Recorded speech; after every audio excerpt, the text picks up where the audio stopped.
What's up? What's up? What's up? What's up? Thank y'all for being here. I see a lot of people on live. Some people snapping tonight. I'm like, ooh, child. Ooh, the YouTube streets is jumping, Lord. The peoples are going off. Child. I'm gonna have to go back and watch some of these videos later. My God. The peoples is going off, Lord. Child, it's so much going on, y'all. It is so much going on. I'm matrix to the bullshit, though, honey. Ooh, child. I am matrix, honey. Let's get into the show. Everything said in the video is alleged and in my opinion and is used for fair use and entertainment. How y'all doing? Y'all having a good Monday? I'm having a good Monday. What is on my lip? I'm having a good Monday. I hope you guys are. We have some great topics to talk about. I pulled some great stuff for us to look at tonight. I think this is going to be a night of debunction. I don't know. The videos that I pull is going to be kind of sort of like a night of debunking lies and BS, because I've been seeing a lot of that going on, especially with Love and Marriage Huntsville. So we're going to be talking about a few things. I hope you guys are ready. I hope this live don't be too long, because I'm ready to lay down. I'm tired of saying I've been running all damn day. But thank you all for being here. I appreciate you all. Okay. Thank you, Linda Gamble, for being in the building. Thank you. Do we have any more mods? I know Linda got it though. Oh, I see KBR. I see you. Thank you for being here. So we got 2 mods. That's what's up. All right, so let's get into it. Hello to everyone joining. And I know you guys hit the like button. I don't even have to ask. All right. Again, everything said is alleged in my opinion and is used for fair use and entertainment. All right, so let's get into the first topic. Nell Fletcher and her mess. She is caught being messy. I kind of touched on this a little bit this morning, but I want to talk about how Nell is caught being messy for camera time. And she's also trying to, like I said, fit in with the girls.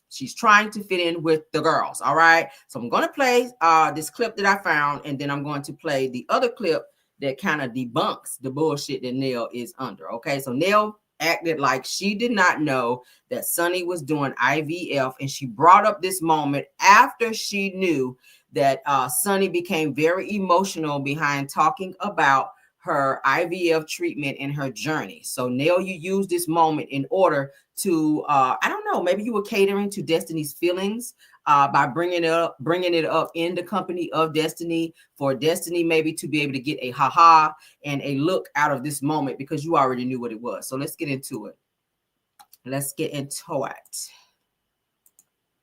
I get like real bad separation anxiety when it comes to chess. Until that second child come. The second one make all the difference. Man, listen. You really Okay, both right. Really Yep. both of them. What? Girl, shook, sign me up. Are you planning right now for me? Huh? Are you planning right now for a second one? I am actually. I just talked to my doctor about a surrogate, so we're about to start that process. So hopefully somebody be carrying one of my embryos for the year out. Yeah, I'm going through that right now. You going through that? I'm doing split IVF. What's that? 2 sessions back to back. Gotcha. Oh, back to back. Like after you have your first baby, you gonna go back in? No, like I've done IVF twice. You have? Yeah. Oh, I'm sorry. Mm-hmm. I'm sorry. It's okay. I'm so sorry. It's shocking for me in this moment to learn that Sonny has struggled with infertility. And my heart just goes out to her, because she had actually had a failed IVF attempt. And I can only imagine, what that would be like, because I didn't even want that to happen to me. I'm gonna try again. So, yeah. It's gonna happen. Y'all hear Nell? Let me back it up. Which lets you know she heard it. She heard how emotional this was for Sonny.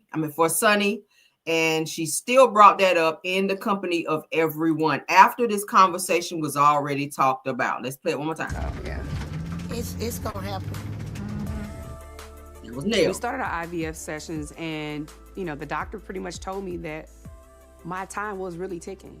And it was like now or never with producing my own eggs. So when Moses found out, he was like, let's do it. Whatever we have to do to make sure that you have a baby, I'm willing to do that. So. All right, so y'all heard that. Let's remove it. So you heard what Nell said. Oh, it's going to happen. Like, she is being very sympathetic to Sonny's feelings, all right?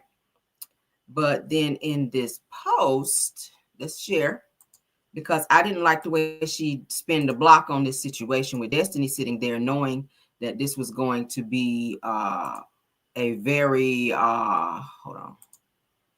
Okay, yeah. That it was going to be a very touchy subject, okay? Yeah, I don't want that one. No. Hold on. Right screen. Okay, hold on. Ooh, stream y'all be doing a lot, honey. God, late.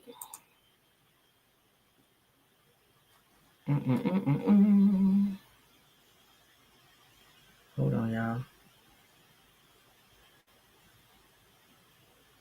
Stream y'all be doing the damn most.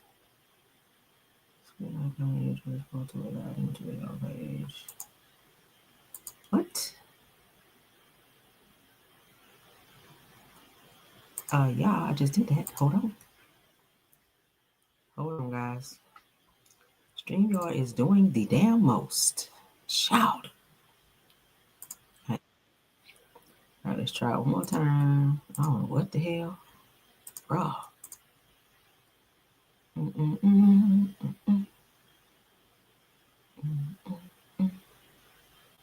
Is that it? No. No. All right, I might have to do it old school. Hold on.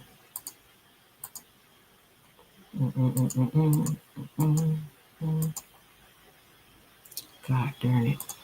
Hold on. Gotta do it old school. All right. Ooh, didn't want to share my page, y'all. No. All right, so this is the thing I need. So sorry guys, because StreamYard is doing the most. It did not want to share. All right, so let's get into it. So this is where Nell asked Sunny in front of everyone about did she have any kids when she just heard her say she didn't have any kids. She's been going through IVF treatments and she's been trying. She's done it twice and she became emotional. And Nell, you lended your support by saying, it's going to happen, like you were encouraging her, but then you turned around like you were trying to embarrass her and be messy. So let's get into it. Not yet, but we're going through IVF right now. So, Girl, read the room. I don't know why Nell would ask Sunny about starting a family, because Nell is Destiny's friend, and I would have never asked that question. Too soon. Nell, too soon. Is IVF kind of painful or no? oh yeah, it is. And I had to do it twice. It's extremely awkward talking about this subject with his ex sitting there. And honestly, I don't want to rub this in her face, but I also don't want to take away from my moment because this is like my real life. It's a lot, but it's worth it. Yeah, being able to give the gift of life is beautiful. Absolutely. So I'm doing my best in this moment, hearing Nell ask, a woman that betrayed me, Sunny, about having kids with my ex that wanted to have kids with me. And it just feels very not good. But no, y'all been enjoying the trip for real? Yes. I said this is like our first girls We trip. don't need to watch the entire thing. It really is. It is the first girls trip. Yeah. Stop sharing. We don't need to watch it all. So you guys get what I was saying in that moment where Nell pretty much made that a weird moment where you've already heard what Sunny had to say about her situation. I just thought that was just very lackluster, okay, for Nell to do, because I know you ain't got Alzheimer's yet, sis.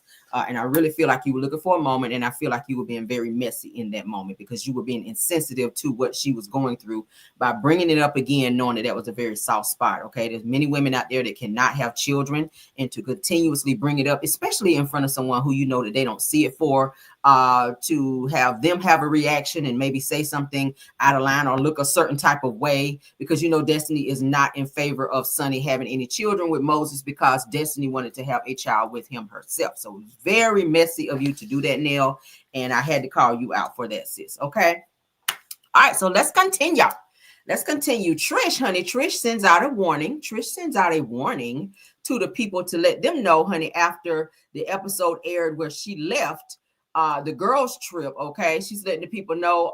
She says that she is laughing out loud reading the comments, and she's not giving two F's, honey, about what the people got to say. Let's go ahead and share so you guys can see what Trish had to say, because she is mad, honey, that the people are reading her ass out, because she was lying her ass off. Everybody was calling her a liar. They was tearing her ass up in the comments. Okay, but she says she don't give no fucks about what people have to say and what they think. This is her. She posted a little selfie, child. So she says that me laughing my ass off, reading the comments and not giving two fucks. She says hashtag pure comedy, hashtag hey y'all hey, hashtag unbothered, hashtag living life, hashtag that bitch, hashtag still, hashtag fit bitch, hashtag still, hashtag fuck you and your thoughts, hashtag respectfully. She says, and on another note, now don't make me lean the fuck up. Hashtag fuck around and find out. So that's what she's saying. Happy Sunday. So of course, you guys know Love and Marriage Huntsville aired on Saturday, and after that, they tore her ass up about the lies about Martell, as well as lying about why she was leaving the actual girls trip, because she was trying to avoid and get away from further questions about her and Martell's situation. But then she hops on social media, Facebook to be exact, to post a subliminal message to let people know, fuck you guys and what you guys think. I don't care. Don't make me lean the fuck up. Like what? So what happens after you lean up, girl? Ain't nobody scared of you because you lift a little weights. Okay, ain't nobody scared of you cause your man face ass, your long man face ass can lift some weights. We don't care about that, girl. You Kendra, aka Ken, gonna hype you up over there to make you think that you that girl like that, and you are not. Let me just go ahead and let you know that, sis. I don't nobody care if you lean up, bitch. Lean up, back, sideways, do a cartwheel in that bitch. Ain't nobody scared of you. All right, you heard it right here on my channel.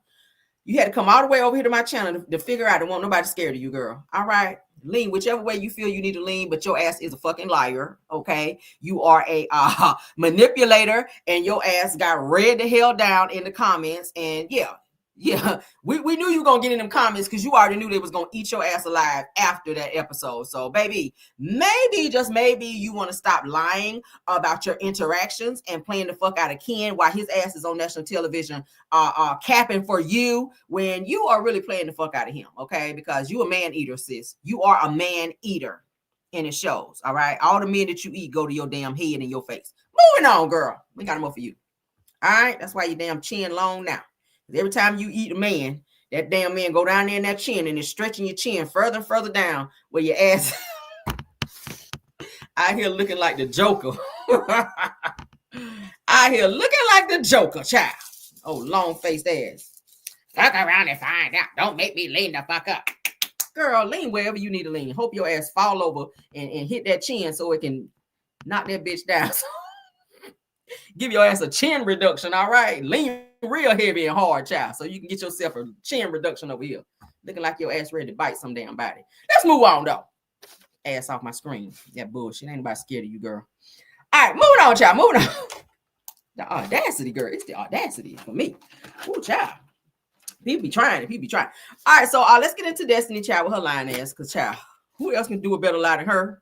I thought Destiny was I thought Trish was a liar, child, but Destiny, she still got you beat, Trish. So don't worry about it, child. Keep leaning. Keep leaning. Destiny still got you beat. All right. Let's move on, though. So Destiny, honey, I have a clip here where Destiny, honey, says that she never knew that Melody had an issue with her friendship, her having a friendship with Martell. But she says that Mel was pretty much okay with their friendship when she was feeding information to Mel about Martell. Okay, so she's alluding to the fact that Mel was being very immature about her friendship with Martell. But I already said that I feel like Mel kind of peeped some stuff with Destiny and Martell, and that's what it was. Okay, yeah, that's what it was. That's what it was. All right, so let's get into it. Did I upload that one? Let me upload it right quick. Boom. Okay, so let's get into it. So Destiny, child. Destiny says she did not know, honey, that Mel even had a damn issue with her friendship with Martell. I think you knew, girl.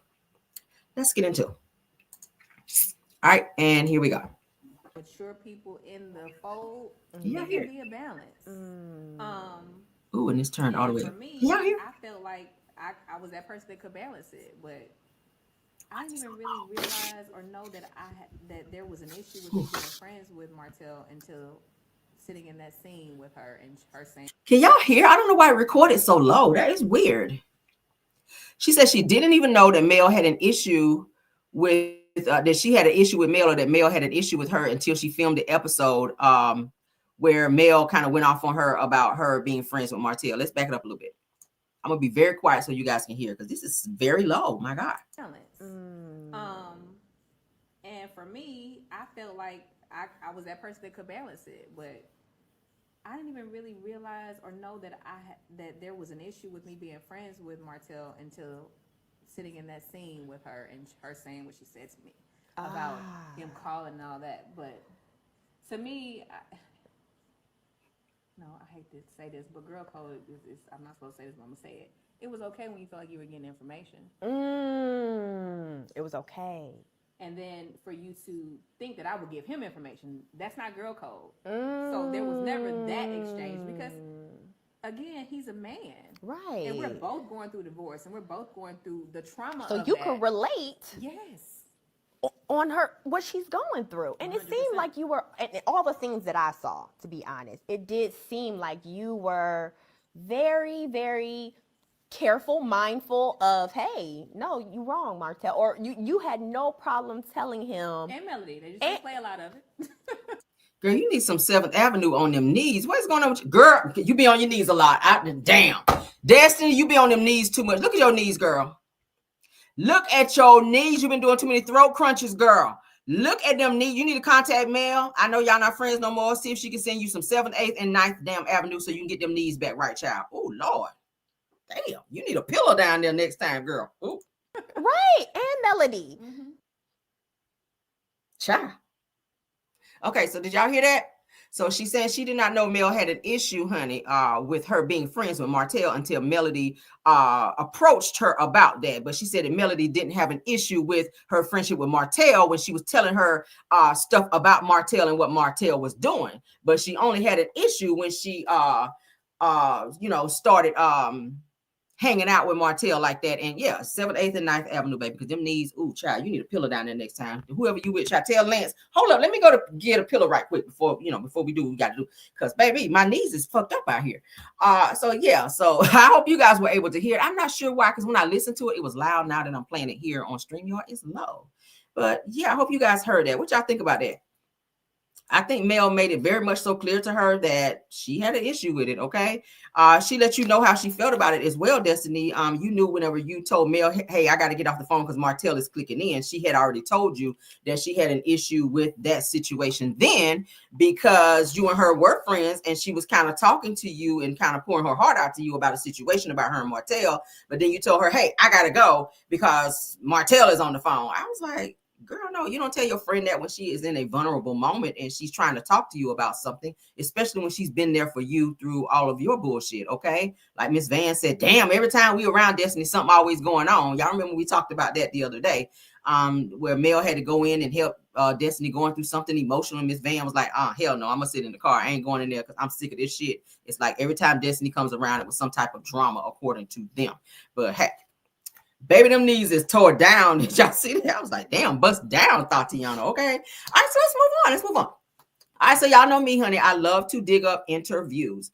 Interviews say a lot. This interview right here, you guys are going to be gasping. It is an interview that I pulled up with Destiny. How long is it? Not too long.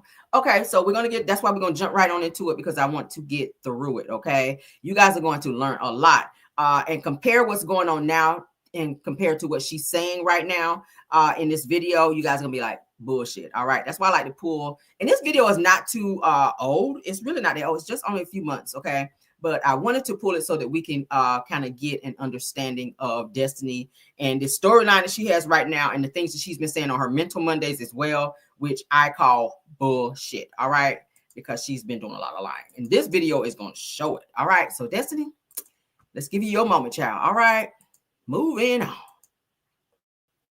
All right, so shout out to the dear future wifey. We're going to look at that interview tonight because some of you guys may not have seen it. I've seen pieces of it, but I've not seen the entire one. All right, I started watching it, but I did not finish. So we're going to watch it all together. All right, in its entirety. Let's get into it.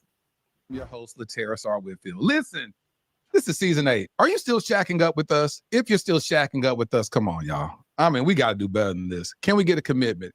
Hit that subscription button. Yeah. Let's get to the juicy stuff. I don't give a fuck about that. Been on since 2019.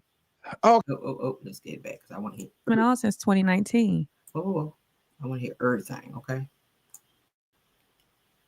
into my city, and so I'm gonna do better. All right. I've heard your cries, I've heard your complaints, and in 2024 I'm going to rise to the occasion, and we're developing this mailing list so that I can reach out to you and have some great touch points.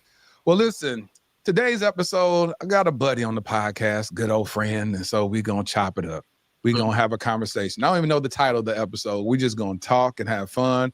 You saw this person on last year's episode that we did in March at New Birth. She was a part of the panel. You also saw her on the first season of Love and Marriage Huntsville. Without further ado, welcome to the Dear Future Wifey podcast. My homie, Destiny Payton. All 5 seasons, by the way. All 5 seasons? 5 seasons? So hold on.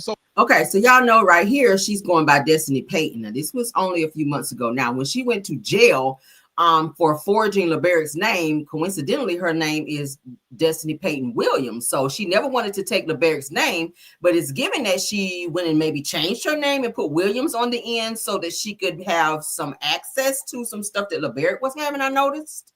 Did y'all know that? Because LeBeric was fussing at her the entire time about, hey, I want you to have my last name, and even asking her to name their son Junior.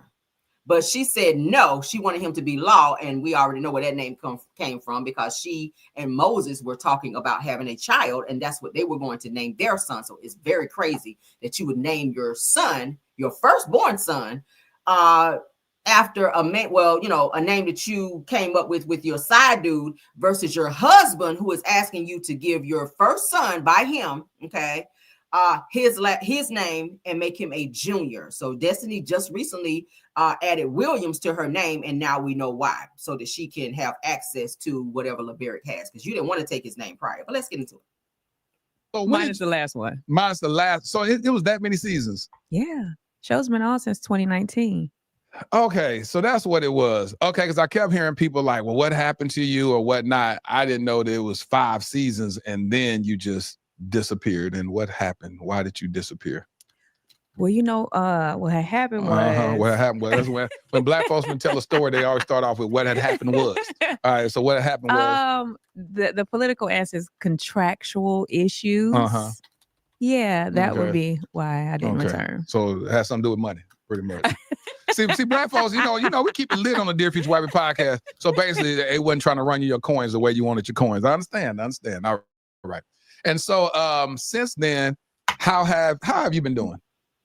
Man, I made a post. Now that we're in 2024, 2023 was, but did you die year? I'm still alive. Still alive. Why'd you say that, but did you die? What happened in 2023 where you felt like all hell broke loose? What didn't happen? Just so much. The divorce that I ended in 2021 has been drug on until 2024. How does that happen? How does a divorce that's supposed to be over, how does it still continue to drag on? I didn't even know that was possible. Yeah, I didn't either. So what do you mean by that? So the other party can reopen the divorce case at any time. You can pay an extra fee apparently and start to request contempts. Bounce from one doctor to the next. Does it have to be like this? At Kaiser Permanente, we have a different kind of health care. So, how did you like that? Where all of us work together for all that is you. Show your daughter how much you love her with this beautiful gift. It says. We're back. Sorry, guys. Yeah. You can open up. Okay, so you still. So typically people reopen a divorce because in the decree you may want to modify some things, right? Yeah. Maybe you modify child support. Yeah. I don't get that, so that's not even in there. So. Well, you don't get child support? I don't. For real? Correct. Ain't letting black men get off like that. What? I let black men get off like that. Oh, so you didn't put them on child support? No. Oh, okay. Why? Because you felt like it was even, like y'all split the kid up like 50-50? No. Because my son was only, when our divorce was final, I want to say he might have been 8 months. He wasn't 1 yet. And so for me, it was like, I just wanted to be over. I gave everything down to the silverware, everything that he requested. Pots and pans, silverware, blender, everything. So is it still a legal issue where you can't discuss what's going on, why it's dragging on, or are you at liberty to say that? I can say, yeah, I'm at liberty to say. Okay, well, why is it dragging on? Why is it reopened? If there's no child support issue, no custody visitation, no custody. issues. So what else is there? I don't know. What do you mean you don't know? You got to see something on the paperwork. The thing that has always been requested is that it's a punitive type thing. It's always hold her in contempt and put her in jail. For what though? What would you be held in contempt for? Let's see, what would we say would be on the list? Talking about said person in interviews. Oh, so which is not even in our decree, by the way. Oh, okay, so it ain't no gag order about that. No, the only thing that I said that I wouldn't talk about him or his family or anybody on the show Love and Marriage Huntsville. Okay. I agree to that. And then so he feels as though if you're talking about him in interviews, that is the same thing. Is that in the divorce decree? No, it's or not. Just a verbal agreement y'all had between each other? We never had that agreement. You just felt as from a moral standpoint, you just wouldn't mention him on the show. Correct. Oh, no, that's in the decree. Okay. That's in the decree. But interviews, yeah, from a moral standpoint, I didn't want to mention him on the show. And I felt like keeping my silence about what was going on would protect my son. And I realized that keeping my silence only allowed a lot of the things that were going on in my marriage to continue. And me having to sit in narratives and different things that weren't real, weren't actual or factual. And I feel like it hurt me more than it helped the situation because I was in protective mode of the person that I had a son with. So how did it hurt you? Because they were still allowed to abuse me in other ways. Judicial system, financial, and I never saw that coming. So when you say financial, was he the major breadwinner in the home? No, he wasn't. But what I asked for the only thing that I did ask for was 1 year of him paying the mortgage on the home. And I was refinancing the home in my name. And I did, but he refused to give me the mortgage statement. But the story that's put out into the world is that I was squatting in my own home that I own. Just stop there. You could not get the home in your name because your credit was effed up, Destiny. You had a pattern of behavior for not paying people, including the Mercedes that you just had to turn in. I got the picture. I can pull the bitch up right now, okay? A 2021 Mercedes is like a little SUV, a white one. The same one you pulled up to Tisha's house, okay? That they've been asking you to turn in for the longest because for months you did not pay it. I know my shit over here. Okay? I know my stuff. And you have several other cases of cars that you did not pay as well. Your credit was messed up. And you were trying to, y'all remember on the show, she went to Maurice talking about her credit was messed up. She was trying to file for bankruptcy. Well, she did file for bankruptcy. And now shout out to T for TV. If you guys watch her channel, it was brought to my attention that there's a recent lawsuit against her where Maurice is representing her. Maurice from the show is representing her for some type of vehicle that she, or something on her credit that she's trying to get off for a vehicle that she did not pay for. I think it was like a Jeep Liberty or something, a 2008 Jeep Liberty that she got from CarMax that she did not make payments on, I'm hearing. So now you're riding around in a damn Volvo because you didn't pay your car payments. You had a pattern of not paying, just like you didn't pay the mortgage when it was agreed that LeBarrett would pay it for 1 year, and you didn't hold up that agreement. He did you a solid by doing that because he didn't have to. He did not have to pay your fucking mortgage, and you didn't do it, which is why you wound up owing over $20,000. Let's continue. She's lying. Owned. And I wouldn't get out. And this man has supported me and did so much for me, and I should be able to, move forward. But I didn't think for a whole year that I would be in court. I would be paying legal fees. So you had agreement to what? You were supposed to move out after a year, or what? I was either going to sell the home or refinance the home. And so I did refinance the home, but the mortgage is in his name, not mine. So I had to have, because he had a VA loan, I had to have the mortgage statement in order to finalize the closing. Right. And we tried without it, but the underwriter just was like, no, we have to have it. And then he wouldn't give you the mortgage statement? No. So I saw something one morning. So we're gonna talk about the elephant in the room. I woke up one morning and I see you on live surrendering yourself to the jail system. What is it? The Huntsville Detention Center? What was it called? Huntsville HPD. Yeah. I saw you. I was like, is this real? What is going on? And it was real. Very real. And I talked to you after you got out. What was that about? So I get a call from Martell and he's like, hey man, you all right? I'm like, what you talking about? He was like, I'm pissed off right now. What is going on? And I'm like, what are you? He's like, you're on Crime Stoppers. And so how much did it cost to fill your tank? Almost $100. How much is the car payment? $140. Okay, all right. I said, well, get off my phone. And I hung up on him. And then you was on Crime Stoppers? I was on Crime Stoppers. And the only reason why I was on Crime Stoppers was because of who I am. Yeah. Because I met someone that was actually retired from the board of Crime Stoppers. The next day is how crazy guy works. And they were like, we would never put something like that on Crime Stoppers. That's so petty. 4 days after the charge. Like, it wasn't like you were looking for me. Like, you can't find me in Huntsville. You called on the phone, just like, hey, that's what you doing? Yeah. Like, but you know what? The thing that was meant to, and it was embarrassing. Yeah. And it was meant to embarrass me, but it also protected me because. Let me tell you something was interesting, and I just want to chime in. You handled that such like a G. Like you wasn't even.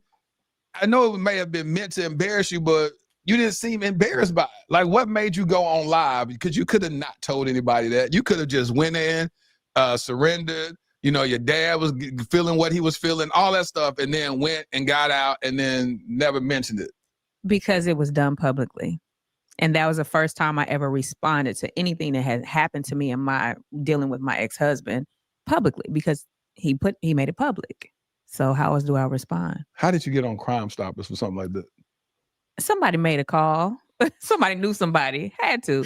Because literally, when I was talking to an investigator, they're like, typically we do that when we're looking for someone. Yeah. And I said, well, I was just charged 4 days ago. And how did it, like, that was quick. That is crazy. It was absolutely set up to be embarrassing. And the thing that was the biggest gift about being on Crime Stoppers was I could have been seized or pulled over with my son or in a grocery store with my son. And I know what it's like to watch a parent be arrested. I've seen my mother do it. How do I say this without uncovering somebody? No, not even uncovering somebody, just dealing with my own trauma. So to watch my mother be arrested and me and my brother be taken away from her and then having to wait in the foster system for somebody to come and get us. You was in a foster you grew up in foster care? I was in foster care, yeah. For how long? It's a blur for me, but I don't think it was probably a year. Yeah, me and my brother were in a group home first, and then we ended up being separated and going to actual individual homes. And then our grandparents my mother's mother got my brother, and my dad's mother got me, while my dad was fighting for custody of me. And the thing that I didn't want, I'm happy and grateful for, is that it didn't, I guess you would say the generational curse didn't happen to my son, because I could have been arrested and he could have been taken from me in that moment. And that probably would have broke me. Now, you didn't see me looking like I was embarrassed, but if that would have happened. So how old were you when your mom got arrested or whatnot? You got placed in foster care? I was 4. 4 or 5. Yeah, I was 4 and a half. And so eventually your mom, did she end up getting custody of you again? Nope. My dad ended up getting custody of me. Really? Mm-hmm. So your dad, you were raised with your dad? I am a daddy's girl all day. That's why you saw him right there. And people are like, why are you taking your dad through that? Like, he's like, I'm coming. I'm coming. She's putting her dad through hell too, because y'all know her dad is just healing from cancer.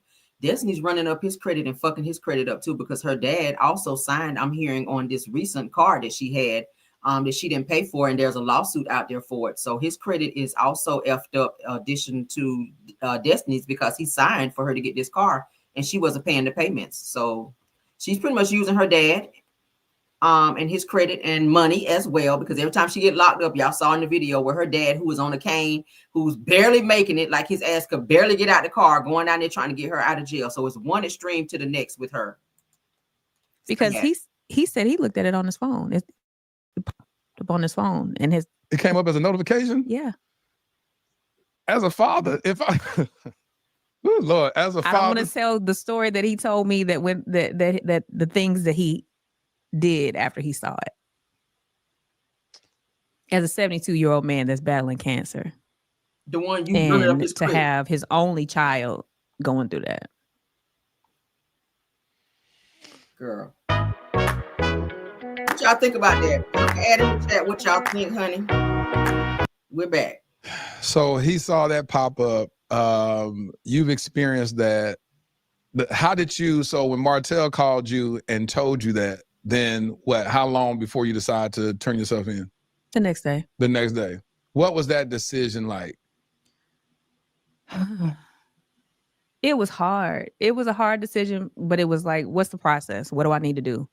And how quickly can I go through it to get back out? Did you have an attorney working with you on that? I did. And they told you just go ahead and just turn yourself in, you get back out. And... Funny thing is, I actually had a meeting with my divorce attorney the next day. And so I'm in her office to talk about responding to him reopening the divorce case.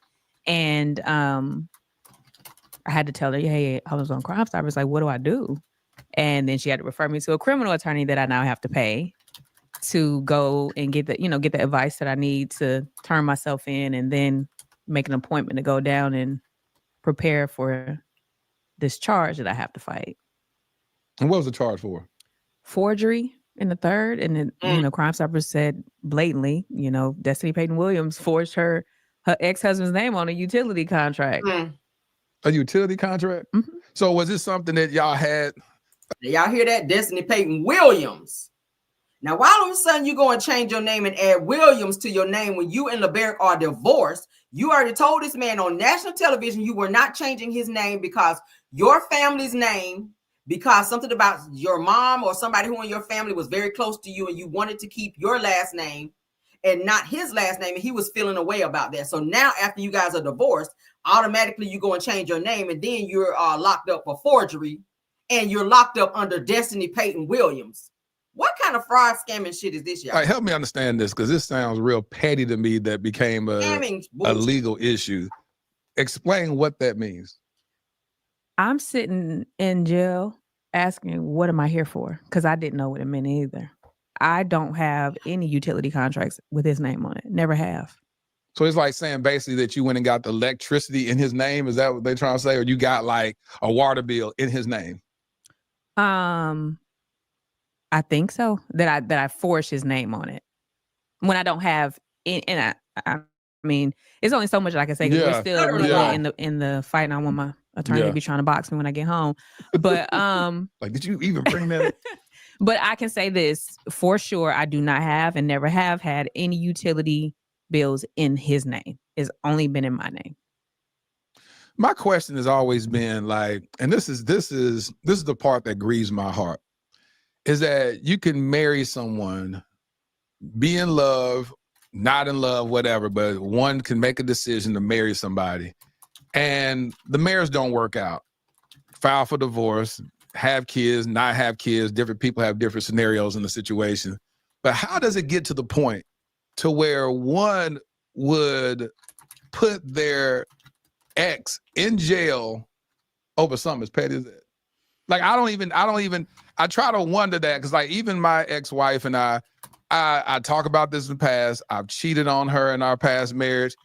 She don't hate me like that. Like, it's not where she will do anything to harm me at all. You know what I'm saying? Even when it came time for me to get the new home that I purchased a couple of months ago, I called up. We don't talk all the time, but I was like, hey, you want to get this money? Hey, guys. You know what I'm saying? It's a nice little commission. You want to come get this check? She said, heck yeah. So she came, just wrote her name on because it was a new bill. All she had to do was write her name on it, made her $25,000 just like that. Go make your money, go live. I don't understand how in the world do people get married and they hate, because that's what has to come, hate somebody to the point that they will get their own son's mother locked up over something like that. Like, couldn't that have been handled in a conversation? I don't know what y'all's communication is like or whatever, but could that have been whatever it was that happened? And I know you can't say too much about it, but could that have been handled in the conversation to say, hey, guess what? I've noticed this right here happened. Hey, can you make sure that you take my name off of this or whatever? And it just be handled in that. Did y'all have a level of communication where that could have been done, whatever, if that was the case, allegedly, could that have been handled in a conversation? Very much so. Very much so. Do y'all have any type of communication with each other? We do. Is it cordial? Do you have to talk through a third party all the time? It's text. But verbally, y'all can't have a conversation without. I've tried. So it's just a lot of anger between whatever it is. I don't know what it is. I don't know what it is. What I will say is, in my experience with, turning myself in, I'm sitting there just like, how did we get here? I'm really in the real jail for something that ain't real. And all the flashbacks to the times that I picked up the phone and called the police about domestic situations and couldn't pull the trigger. Yep. Couldn't give a name, couldn't say his name. Literally, like, go through the process multiple times. The detectives calling me, press charge. And I just couldn't do it. And I'm sitting here in real jail for something like this. And it was really a slap in the face, for me. Like, you protected this person for so long. You hadn't even spoke out about your abuse. You haven't even, talked about the real trauma that you got from that marriage and the lack of protection that you experienced throughout the whole ordeal. And yeah, it was a lot of aha moments that I needed just for myself and my growth and accepting things and coming to the realization of where I was and actually being married to someone that now seeks pleasure in your pain. Yeah. How does that feel to reconcile your relationship with your ex-husband to that feeling? Find your next possibility on Cars.com. Where to next? Fire TV has so many great recommendations. Okay, guys, Yeah, it serves up the best options from all my apps in one place. It's like it knows what. Patient. Because you still got to do life with this gentleman. You have a son. You still have to do life. Your son is how old? He's 3. 3. At minimum of 15 more years. How do you reconcile that? And how do you navigate this space? You might not even have the answer for it, but what is your forethought in, all right, this is the reality. This is where we are. This is the father of my son. How do we progress from this moment? I don't have the words. I always say, but God, because prayer has gotten me to this point, and a lot of therapy, a lot of life coaching. Specific therapy now is trauma-based, EMDR therapy to deal with the trauma. And because I had to go next level, regular therapy was good, but we need to go deeper. Because that relationship started to bring up old triggers and traumas from my childhood. Things that, I wanted as a kid and didn't get, which was protection. I keep going back to that because I just, in some of the most vulnerable states of my life, being pregnant after 5 miscarriages and having this miracle baby, and then walking out of the hospital with a $20,000 bill because my husband at the time refused to acknowledge me on his insurance. So those were, just the consistent. You said refuse to acknowledge you on the insurance. Explain that to me. What you talking about? So for punishment of not naming his son a junior, he refused to confirm me during discharge as his wife on his insurance.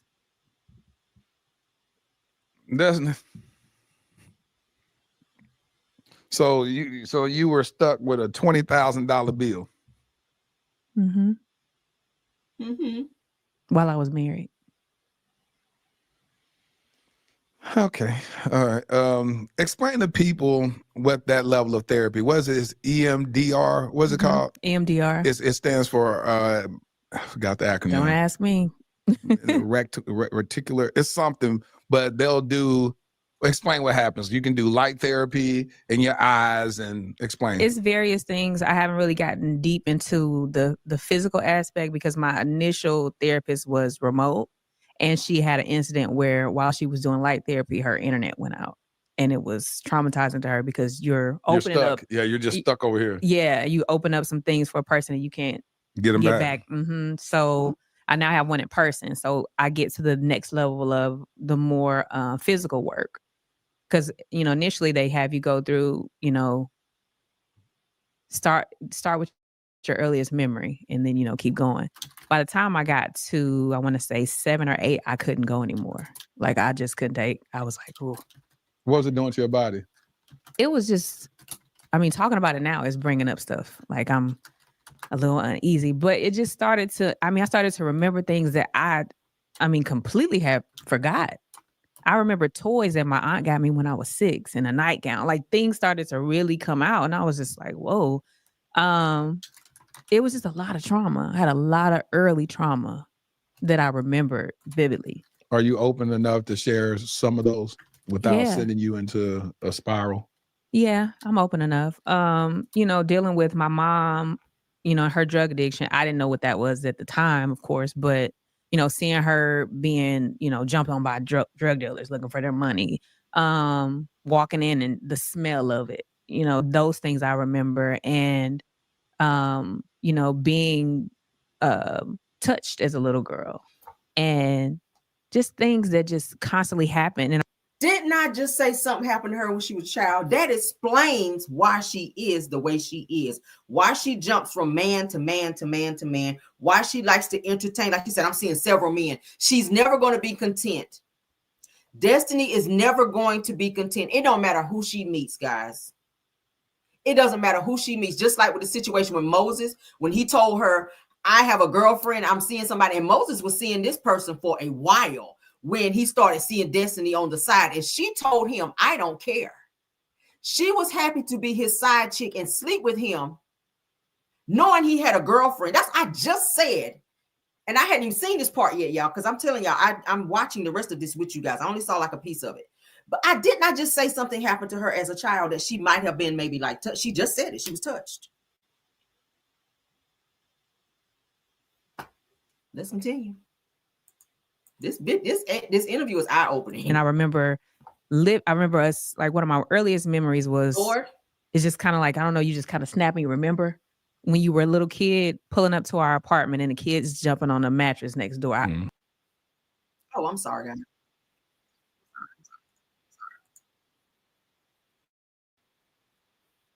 Hit the wrong button. And then I just remember. Let me back it up. I hit the wrong button, y'all. I'm open. Without sending you into a spiral.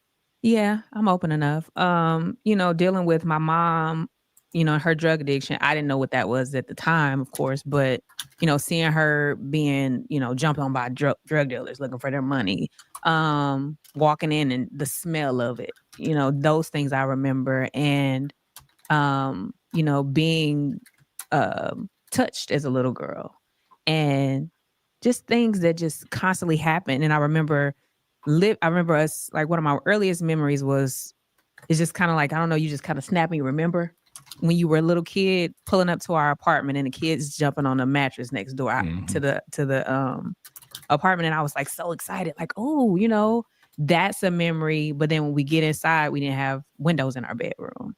And then I just remember living in a garage. I didn't know it was a garage. My aunt told me she used to hate picking me up from there because I would be covered in oil. So my mom's, I guess, ex-boy or boyfriend at the time, he owned a car garage and he fixed cars and stuff. And so there was a room in the garage that we lived in.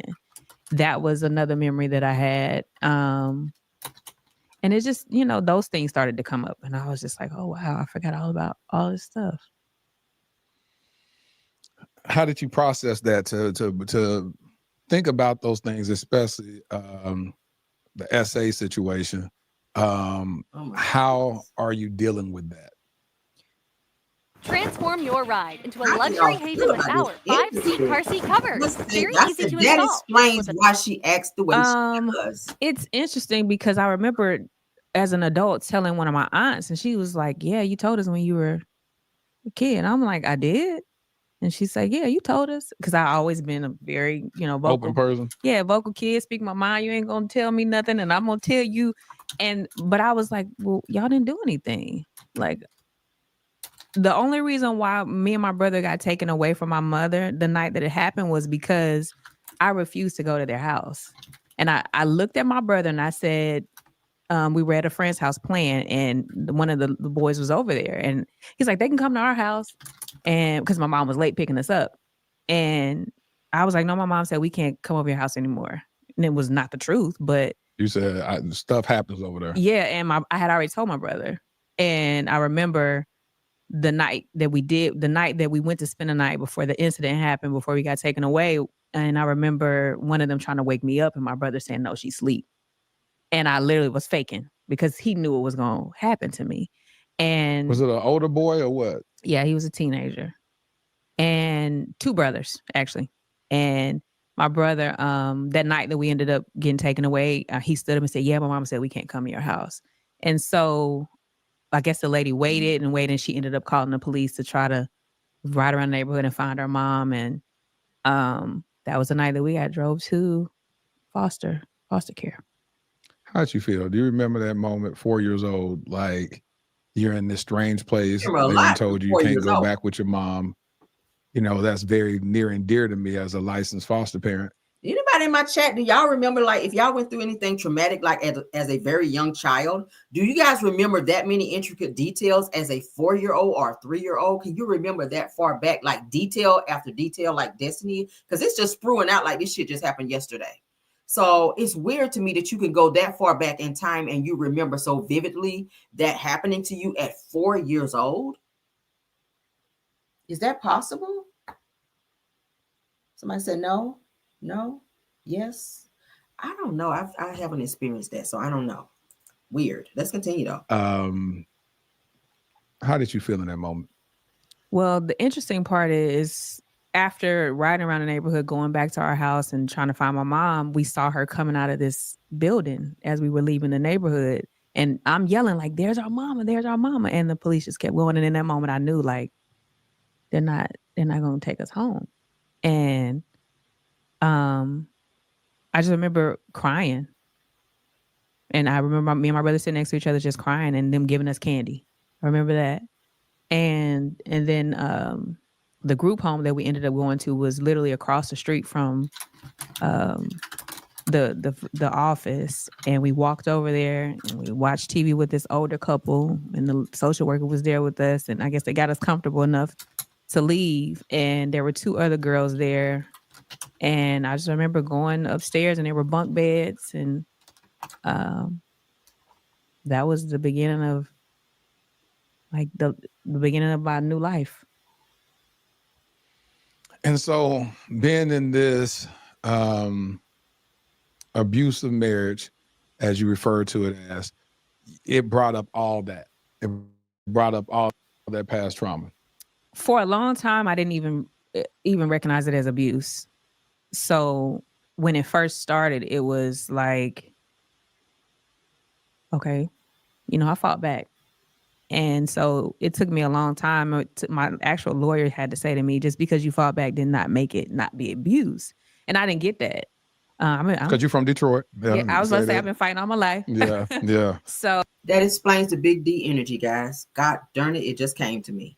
This explains the big D energy. If, in fact, this happened to her when she was younger, to where she had to fight off someone who was trying to violate her, Destiny became this person in her mind, in her psyche. She thought that she was, I guess, having to fight and be like a man who had to be strong and overpower these boys who were trying to violate her. So this is, I think, where in her mind she gets this big D energy thing, because it makes her feel like she's strong. It makes her feel like she's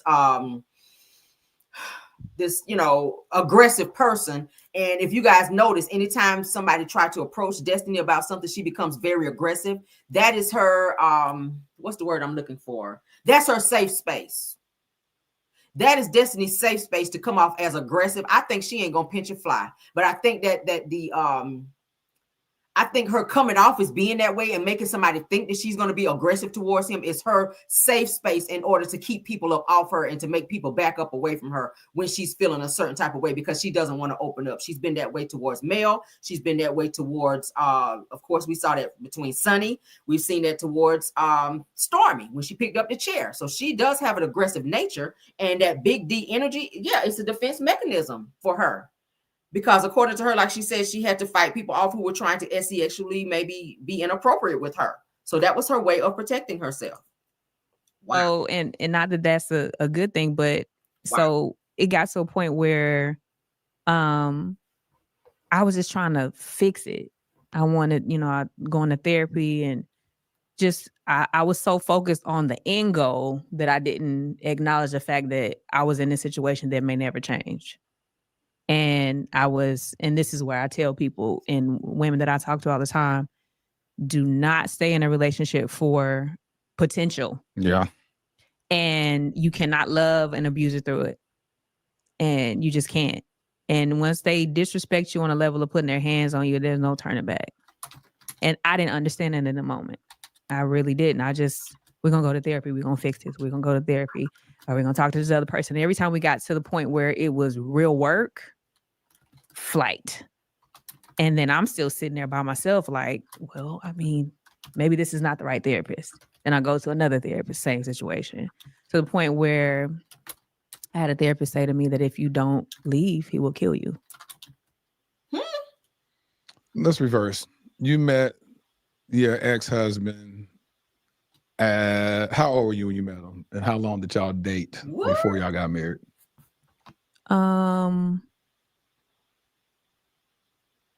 We dated for 5 years.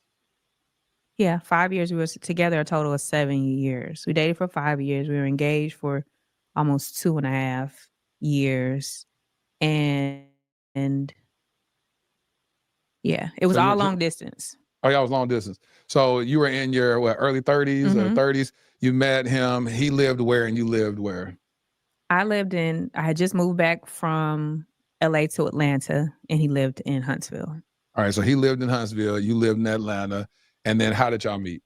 We met at a Christmas party. Why you laughing at that? Because it was interesting. It was interesting how we met. Some mutual friends from high school. One of my friends was like, hey, this guy has a crush on you. You need to go talk to him. Now, mind you, it was Christmas, so I had a couple drinks. And, eggnog was knocking. And so I was like, okay, girl, and then I just kept, mingling and mixing with people at the party. And then finally, when she came back, she's like, no, you need to go talk to him. He's shy. And so I went and sat on his lap. And sat on his lap? I did. Hey, I heard you wanted to meet me. Hey, Santa. I'm your gift. What you talking about? And he turned completely red. And in that moment, I just think about the innocence of all of that. Yeah. And it was, it was really good in the beginning. Amazon early holiday deals are presented yourself to be a thought when you met him, because that is how you always present yourself, Destiny. You are very over sexualized. It's giving. Okay, and it could be what she went through allegedly as a child. So at first meeting of this man, you walk over to him and sit on his lap, and then you speak to him. That's kind of inappropriate. I wouldn't have done that shit, but go off, child. Pause moments. So you said that you sat in his lap. From that moment, you said he was more shy, and then y'all were long distance. What was the courtship like, the dating? Because you said y'all dated for 5 years. So what was the intentionality back then? Were y'all just getting to know each other? Y'all were just dating each other? No potential of marriage? Was it a 5-year situationship, or was y'all committed in a relationship and this is my boo, we rocking together? What was that? Because it was long distance. It had to stop at some point. It was long distance, but we were on and we broke up and got back together a lot. But the initial, I guess, the foundation of our relationship, I stayed in Huntsville for about 6 months before I moved to Nashville. And so we were together a lot. And I watched him be a caretaker to his grandparents, and that just made my heart like, oh my God, he's such a good family person. And, you know, even the family dynamics, beautiful family. And I think I was so caught up in that. And, you know, always my family is everywhere. My family's Detroit, Atlanta. So I was the only grandchild out of 29 of us that moved away from Detroit. And here I am in Huntsville. It's me and my dad. And then my God family, who's a huge, they're my family. Other than that, it's like I've always been solo. But you didn't have a village, remember? Really by myself. And so to be around that family dynamic just felt good. And then to watch being a caretaker of his grandparents and how big his heart was in the moment, but what I realized, it was kind of like forced on him. And it was like when we became a family, I was like, oh, I know he's going to be great to us because he's so good. But it was like, I don't know if he just got to a point where he was tired, or it was just like, I've done all this work. Now you do the work. Why you feel like it was forced on him at that stage? You know, you could be raised to be the golden child. And you know, like I've heard even him say, you know, everybody wants to make their mother happy. And I get that. You want to make your parents happy. And I get that, but to the own detriment of your own happiness at a certain point, I just feel like I got a lot of the backlash from the things that may have just been placed on him too heavily. One of the things that even happened in therapy was the last therapist that we had said, you know, the thing that you want the most is protection, and he can never give it to you because he's been raised to give it to someone, unfairly raised to give it to someone else. Has he ever been told that? Has the therapist said that to his face. Oh, he was there with you. Mm-hmm. And what did he say? Did he agree with that? Because that's a great concept. That's a great awareness moment to say, wow, I never thought about that. If I was groomed at a young age to go be this caretaker for whoever it is, mom, grandma, whatever, then, which is a great characteristic when you look at it and be like, wow, that'd be great. He could give me that same level of care. But if it's not managed properly, no, I can only do this and I exhaust this. It's like when you have young boys become the man of the house too early, and you think that you get married to him, he's like, no, I want to get my childhood back. Yes. So he was a man from the man of the house from 12 to 17. Now you're dealing with this 40-year-old man that says, I want to live my life. I want to be a 17. child. Yes. And he want to go be a child again. You know, he wants to go get those childhood days back. So when that was brought to his attention, do you remember how he responded? Another lie. Here we go. That should just flow out. Y'all were in therapy. Y'all had conversation. That should just flow out. You ain't even. I don't remember going back after that. So that major moment happened, and y'all didn't unpack that. It was like, hey. It was like stamped. Like he literally said he can't give it to you. He can't. He doesn't know how. And he didn't try to disagree and say, yeah, I can't. I didn't realize that. He just let that be what it is. Yes. How did you take that as a lesson, or did you say, well, maybe I can love him and he's gonna see, and I know it's in him, and so I'm gonna get it out of him. I'm gonna extract it out of him for our family. No, I was good and pregnant, and all I could think about was getting this baby here. And I really went into myself and just tried to like block out everything that was going on around me. And I thought I was doing a good job until I ended up having extremely high blood pressure because my body was reacting. Yes. And so while I'm not reacting to things or giving energy, it's, you know, you still feel it. And that's one of the things that I'm glad you brought up, because that's the reason why I say stuff has to be talked about. Stuff has to be dealt with. We sweep so much under the rug and feel like it's going to, I don't even know if we even think it's going to fix itself out. We just don't address it. And unaddressed trauma messes up your nervous system. Like your body's going to respond to it. And you know, we hear the saying, God can't heal what we won't reveal. But the reality of that also is that when that trauma is trapped inside of our nervous system, it's going to respond. You're going to get high blood pressure, stress. You're going to deal. That's why a lot of men have heart attacks earlier than women, because they dealing with all this trauma for years. Women are having them more now. African-American women, actually. Why? Because not only are we the mothers and the caretakers and caregivers, we're working. And back in the day, our job pretty much was to take care of home, kids, and the husband. Now we do all of that and work. And just the life stressors too that are different, what we have to carry. And so a lot of times people are like, especially Black women, they're so strong and masculine. Mm-hmm. We haven't been able to really sit in our femininity and thrive, because I've been called a man in every relationship I've been in. Oh, really? Y'all hear that? So why? What were they seeing and identifying where they called you a man? And you talking about back in, not in high school, they hadn't noticed those terms back then, did they? But they say you hard. That's what you say back in the day. Even one of my castmates said, you got the, you kind of act like a little, you're a beta male. I was like, no, I'm alpha.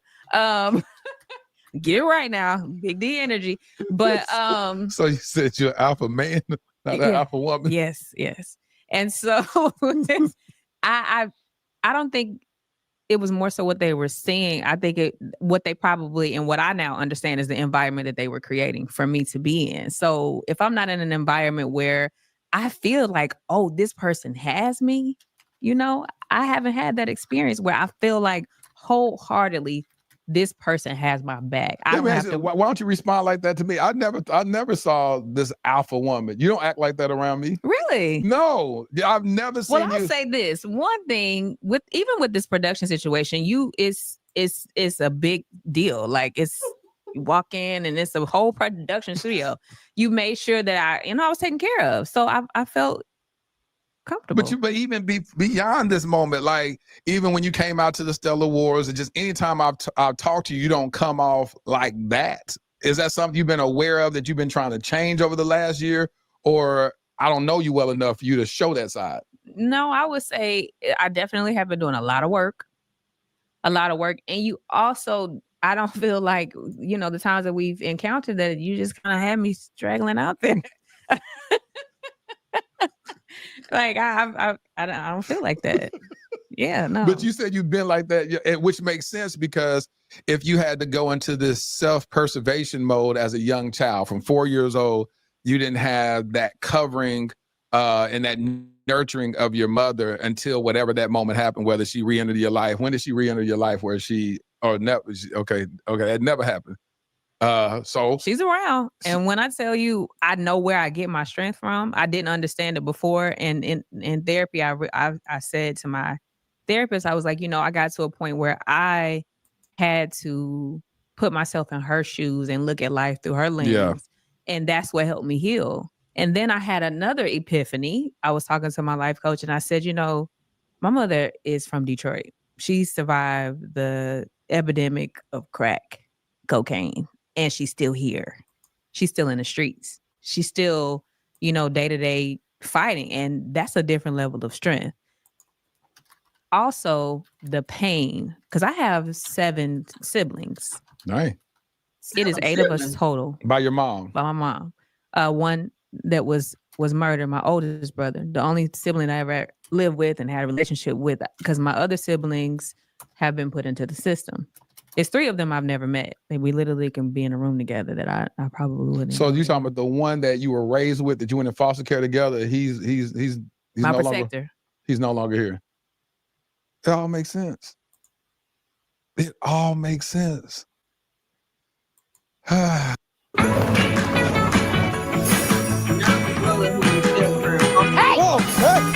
No more. So where are all these other siblings? My question. I'm not. All these.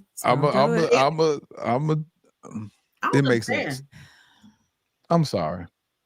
I don't know. And that's what happens. It's like, it just all makes sense. It's like, here, even when you talk about as kids, where he was like, my mama said, he listened to what you said. He took note of those emotional cues that you had and said, mama said we can't go over there, because you found a safe space with him to share what had been happening to you. And he stepped up and said, no, we ain't going there. Yeah. And then I knew You- he was gonna do this. Well, I was. You did this to me. I know what we're gonna talk about. I know nothing. I said before we start recording. I said I know what we're gonna talk about. But it's making sense to me now. Is that then you're raised with your father. Most men ain't gonna give you no feminine energy. He gonna give you straight masculinity. Hey, he gonna provide. He gonna do that stuff or whatever. But was he the type that nurtured you and come here, baby, let me give you a kiss and hug on you? He was. So you got that balance, and then you get married, and you're looking for all of that to converge, which it should be. When you get married, your husband's supposed to be the priest, the protector of your home, the person that says, I got you when nobody else does. And then you get into this relationship and the foundation is shaky from the very beginning. Start off really great. Oh, this kind of cute, whatever. But then here y'all are living in two different states. Y'all trying to make it work through all of that. Y'all deal with what relationships deal with. And then you have physical abuse that becomes a part of it, emotional abuse, all this other little stuff. And it's like, here we go. This is what I've been through in my childhood. At what age was your brother's life taken? How old was he? He was Why you gotta think about that? 28, 29. Why she gotta think about that? Was that your older brother? It was. Yep. My big brother. Yep. You should know that, child. How old was your brother? The one that when I would go home to Detroit, like the neighborhood boys wouldn't talk to me because they didn't play. Want that smoke. They be like, you. No. That's so-and-so sister, man. What they used to say when I come home for the summer? Oh, that Alabama. Oh, don't talk. That's real sister. That's real sister. Don't. There's gonna be problems. Oh yeah. So you say he was murdered brutally in Detroit? Was it some foul play? Was he involved in some stuff illegal, or what was that whole situation? He was in a car club or something like that, and some other stuff. It's so many holes in that story, but Your story. Ultimately he was shot by somebody that was supposed to be a part of his crew, friend, and then they burned his body up in the house. I don't believe that, y'all. This sounds like something out of a damn movie. Yeah. 2 weeks before I was supposed to graduate from college. So I was a complete zombie walking around LA campus. Which school you go to, girl? Because you went to 54 college. But I walked. And graduated. I did. And as you've been going through healing for this and going through therapy or whatever, how's that process been going? Or you feel like you're on the other side of the hump? It's dealing with everything that's going on in life. Like, it's just, like I said, 2023 was but did you die? Yeah. Every time I feel like I get to a good space, like I pray to God, like, please just stop. Like, make the storm stop. Like, I just want it to stop. I don't know how much more I can take. And then something else happened. And then the arrest happened. And then the divorce reopened. All those things that are going on, and people see me and they think, or, even watching the last season of the show, watching myself, I didn't even recognize myself. Why you say that? I was being triggered and I didn't understand what it was. I would go into myself. I would have moments where I would be aggressive, which is a part of my personality. It just is. And, it was being triggered. It's things that I don't normally, I wouldn't normally do after what I perceive to be healing. But in my prayers of asking for the storms to stop, they didn't stop. But as you said, I didn't look like I was embarrassed in that video when I turned myself in. God didn't take the storms away, but he gave me peace. And I just didn't understand. It was like, what's the, the scripture, peace that surpasses all understanding. Yeah. And even though the life keep on lifing, I'm in a more peaceful space. But it's still work. A lot of work to be done. So you look back at that show, you said you can see the triggers now. You're able to look and be like, yeah, like for me to have a conversation off camera with someone that I deemed a friend and then come into a scene and like, wait a minute, I thought we fixed that. We beefing?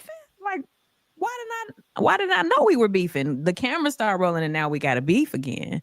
And so, you know, being on reality TV is kind of like you never know what your reality is. Even with dating, it's like, what are you here for? What you want? And people don't know that. People don't know it. Every friend that I have that have been on a reality show, whether it's dating, whether it's Housewives of Atlanta, all them type of shows, they all be like, y'all don't understand. Like it's a different world. That's why y'all can't get me on that. Y'all gonna see a different side of me. Because what happens? That's what I'm saying. You get in a pressure cooker. People are like, well, how does she have an attitude about that? And why does she respond? Because they're good at creating scenarios to trigger you. They need good TV. That's the reason why I can't do it. That's why people are like, hey, y'all do. I said, I ain't gonna be able to do it. Because you're gonna push me a certain way and I'm a snap. You're gonna be like, who is that? I don't even curse, but you're gonna hear me curse. I don't even curse as a person, but you put me in that right situation, I'm gonna cuss somebody out, I'm gonna body slam somebody. You be like, what's wrong with him? I thought he was saved. I'm saved and he just got whooped that quick. Amen. And we're gonna see you at church on Sunday. Well, it's funny because I said that in one of my green screens and they were asking me, like, I was triggered in a situation where this Valentine's Day, when you talking about that, you was like, wait a minute, what? You did what? And I was like, you know, I was sitting there in my green screen, and as I was processing, I was like, I haven't been put in situations like this since I was in high school. Yeah. And wait a minute, who you talking? What? So, you know, I said, this dude, you gonna fight somebody? He's like, I will. I said, can't be fighting nobody as grown as we are. I said, my big grown age, I shouldn't have to, but I ain't no part. And that's what I'm saying. It's like stuff that you ain't never even thought about doing as old as we are, trying to fight somebody. No, like, you're not. And then you done got on the TV show and you finna fight in front of the world. Trigger. But you know what? I'm happy that I got a chance to see it because it allowed me to know, hey, you still got some work to do. Yeah. You got to dig a little bit deeper. And I'm grateful for it all, as crazy as it was. But you know, I enjoyed the process of being on reality TV. It was a lot of fun moments, and I think just because I was dealing with so much, going through my divorce and then my dad getting cancer, and it was just a lot. And a lot of times people don't see that. No. They just see, oh, okay, here's this scene, and they look cute, and they're at the store, and wait a minute, why does she have attitude? And what's she mad at her for? She shouldn't be mad at her. Like, I'm like, but y'all don't know all the stuff that goes on behind the scenes. And then we got life on top of that, the real life outside of your reality TV exactly. life. And it's been interesting to watch. And I would have never saw myself in that light if I wasn't on TV. So would you do it again? I would. If they asked you to come on that show, would you come back?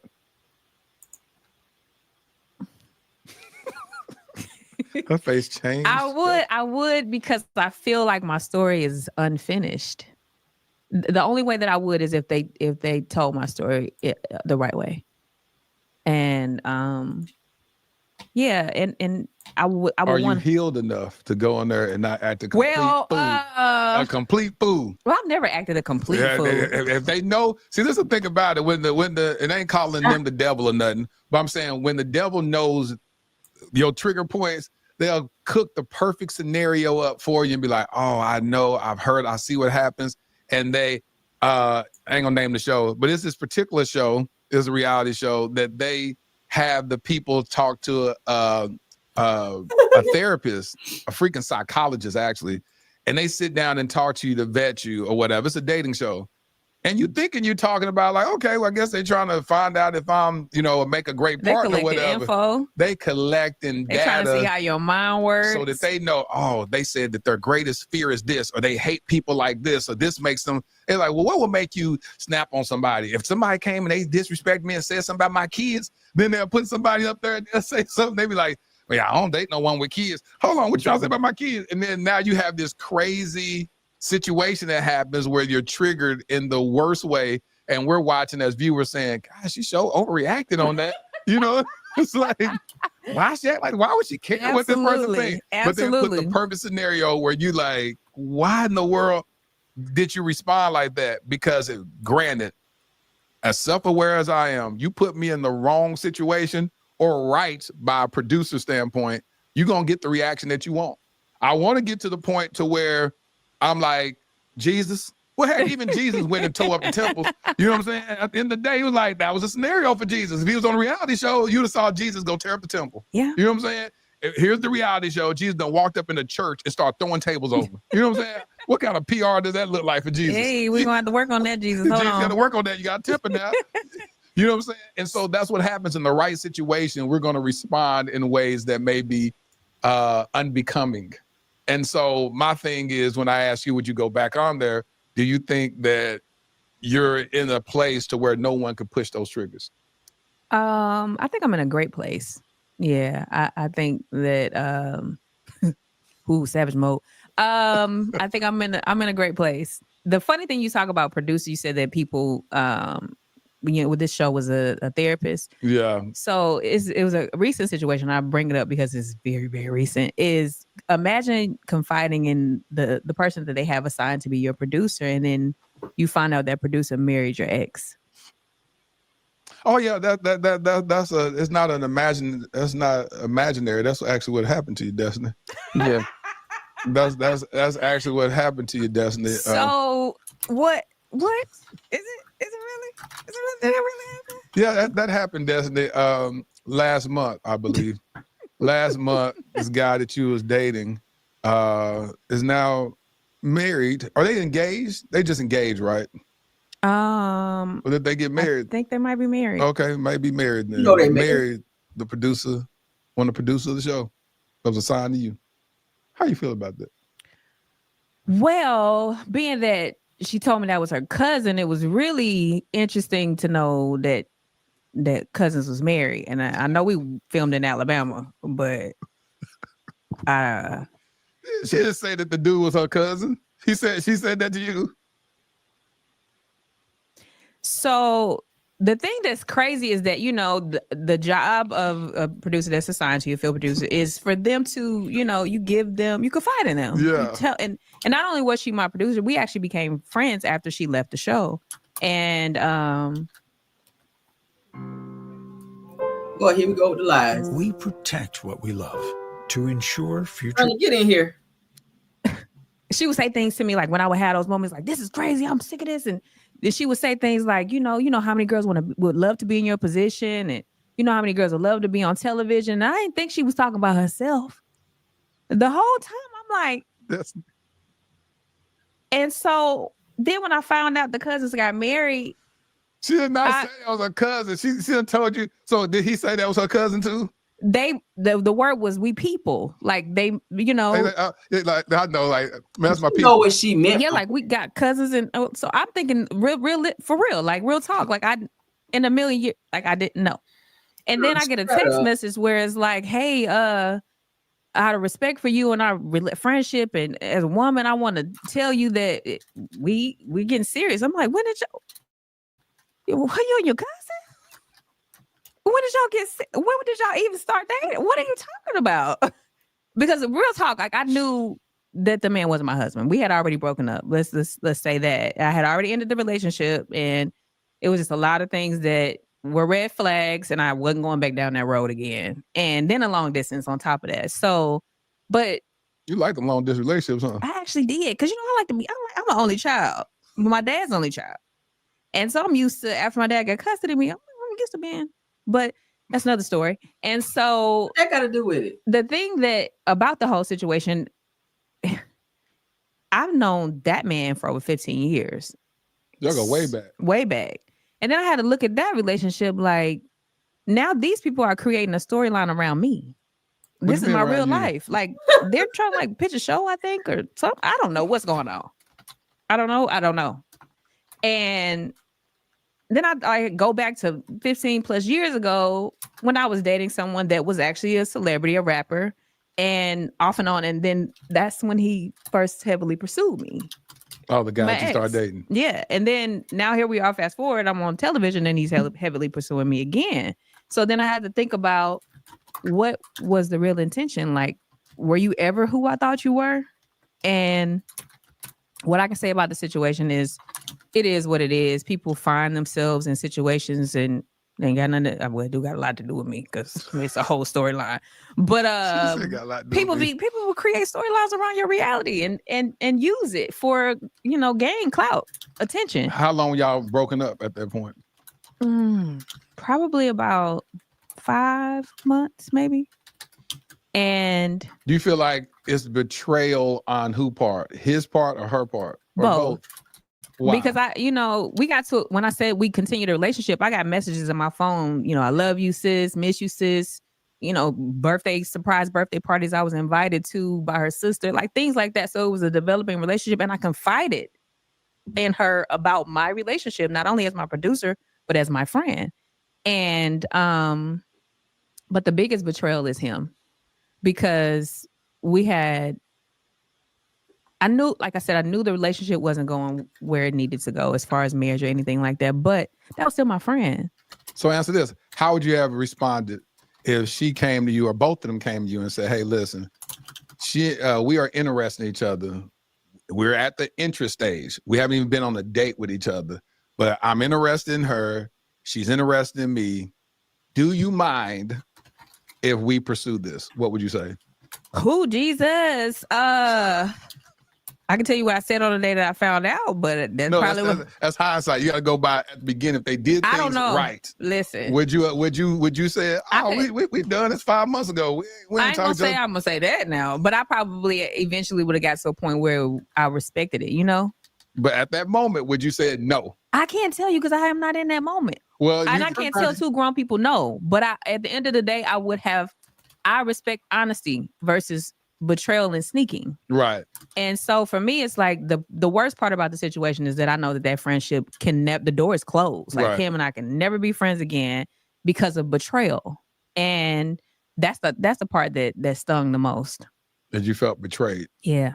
But had they asked you at the beginning, you don't know what you would have said. And because my thing is, I wonder, like, the Detroit hat came out of, but no, I'm sorry, what'd you say? We gotta get you delivered from Detroit. We gotta get you delivered from there. They can't take the girl out of Detroit, but can't take Detroit out of the girl. At Motor City. So what happens is this. So my thing is, I always say people find love however they find love. And then you said it key, you said, we realized we weren't each other's person, basically. Mm-hmm. That's not my husband. And so my thing is, once that is understood, is it okay for that person to be released to date whoever they date, be with whoever they be with, and it not be a betrayal? Like, it's different in this situation. Use that situation. Well, I can't use that because it was a whole show. She's your confidence, producers, and then all it became so. I mean, why is it public? Why is it on the internet? That type of thing. Why is it a story? Because if I fell in love with someone that I won't I pray to God, don't put myself in a situation like that. But somebody that I considered a friend, their ex or whatever the case may be, you would kind of want to maybe protect that and be silent and like really build it up and like really make it a thing. But it's like more of an attention seeking situation. Well, if you said they try to make a storyline of a show, if it's something, I don't know what it is, but it just became like, hey, we see her the next day, they in the kitchen getting married. And I'm like, what is going on? What? Would it be worse if you didn't know and you just found out that it's kind of hidden 2 years later? You found out they've been married for 2 years? I don't know. That's what I'm saying. It's almost like, I'm just saying you can't. It's such a situation where you just really there's no right or wrong. It's just wrong. It's just wrong. It ain't no right. It's just wrong. That's why I said the only thing that could have been better handled is if they would have had a conversation. Yes, absolutely. And however you dealt with that is up to you. But then they like, listen. You saying you getting serious and then 2 days later you getting married and it's all over the internet. Like, how is that? Because you're saying basically it must have started before that moment. Everything starts before the moment that you see it. And so whatever happened, wherever the courtship started, it started way in advance, and then you see the fruit of it later. Because it ain't like that happened in 30 days. You never know. We in a whole nother world these days. That man did not just see that girl and get married to a 5 Well, they met at my birthday dinner, so they definitely didn't just see each other. They met at your birthday dinner when, Destiny? Last year. You talking about 2023? Was that 2023? What year is this? Yeah. No. The year before that. 2022. I think so. I think it was met your birthday dinner. Mm-hmm. Did they exchange numbers then? Where it was like, No, she was. I thought she was dating his cousin. Let me just be quiet. So everybody was there, kind of coupled up. So I don't know. Okay, we don't know. So what happened is she was dating somebody at the time. She was my producer. She showed up as my producer. She knew somebody that was there that they dated, I guess. And so and then to find out, it's just a lot of stuff that just don't make sense. But it ain't none of my business now. Do you forgive them? God bless him on there. Do you forgive him? Yes. But just saying. I was skeptical. We used to do this game in acting. We call skeptical, and I like that. Rihanna wasn't that kind of skeptical. Rihanna.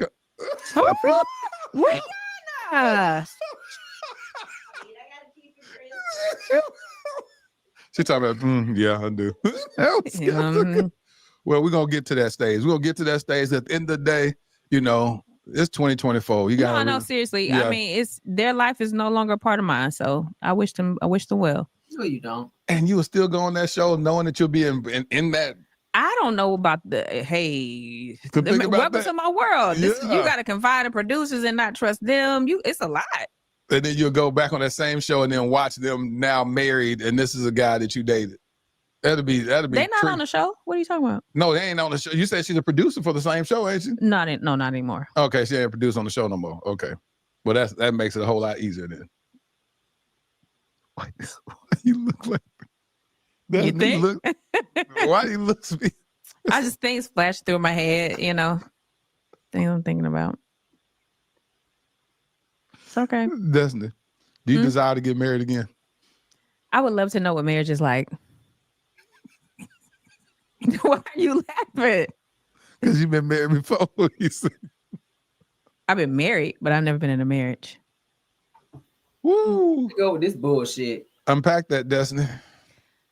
I just said one. I mean, do I gotta unpack it? All the stuff I've been through. I told you some key things that made it not a marriage. What do you believe that the right marriage would afford you that this past marriage didn't? That I won't have to be a thug in my marriage. No, just kidding. But for real. That's true. That's real. That's real. You want to rest in your femininity? That part. Yeah. I would say protection, provision, being provided a space to just feel safe. Do you feel like you're able to be that?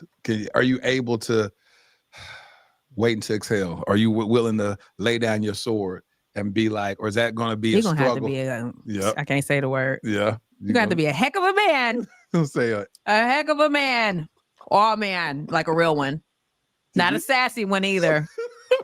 You want a street dude like to get you to rest. Mm-hmm. Now I've been dating, and it's an interesting world. Girl got options. Got choices, and they're, I don't feel like they mimic any other situation, thank God, that I've been in previously. No love bombing, no, some secure men. So, I do have to learn how to kind of lay down the sword, because I'll be moving the couch and they're like, "What you doing? What why are you moving that?" I'm like, "What is?" I'm trying to move it to the other side of the room. Let me help you. Like, good. What is that? Good. What is that? You want to help me move my couch? Okay. All right. I like it. Oh God, it's so hilarious. So marriage, you still desire it. You want I desire a marriage, yes. All right. So it ain't like you jaded. I haven't given up on love. You haven't given up on love. Love has given up on you, girl. Are you extra protective now since you are dating with child versus before you got married? Straight up mama bear. Yeah. At what stage do you feel like it's appropriate to introduce law to? Listen, I am taking the training wheels off of this dating thing. I don't know. I'm real clumsy right now. I'm trying to figure this thing out. I don't know what stage it is, because it's like when I have my son, it's like dating. Hey, how you doing? Are you alive over there? Because I'm all mama. So I got to find a balance.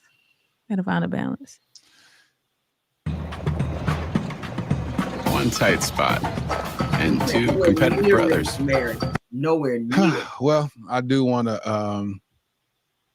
I just want to talk to your ex-husband. brother. Jesus.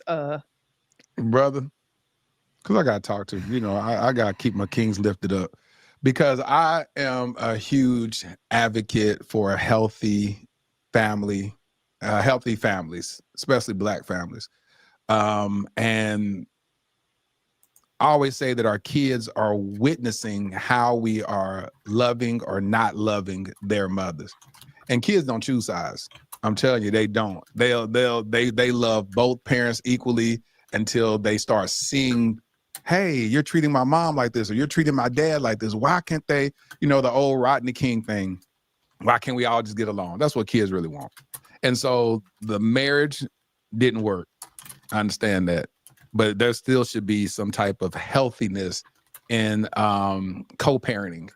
And so I just want to encourage you, brother, I want to encourage you, brother, to as Destiny over here making all these noises. Why make these noises, Destiny? You don't think this is this? You don't think this is this is you feel like this is just a waste of time? Put your energy out there, sir. I'm not gonna interfere. Destiny, I'm gonna need you not to be making them sound effects. Well, I didn't know you could hear me.